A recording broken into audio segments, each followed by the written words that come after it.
মানুষ বড়ই স্বার্থপর রে, বড়ই স্বার্থপর। বুকের মাঝে জায়গা দিলে যতন কইরা ভাঙ্গে রে অন্তর। মানুষ বড়ই স্বার্থপর রে, বড়ই স্বার্থপর।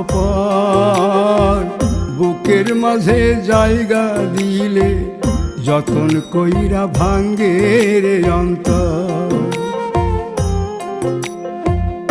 অচিনা এক জংলা পাখি যতন কইরা বুকে রাখছি, বুকের পাজর ভাঙ্গা সে যে সাজায় অন্যের ঘর রে, সাজায় অন্যের ঘর। মানুষ বড়ই স্বার্থপর রে, বড়ই স্বার্থপর।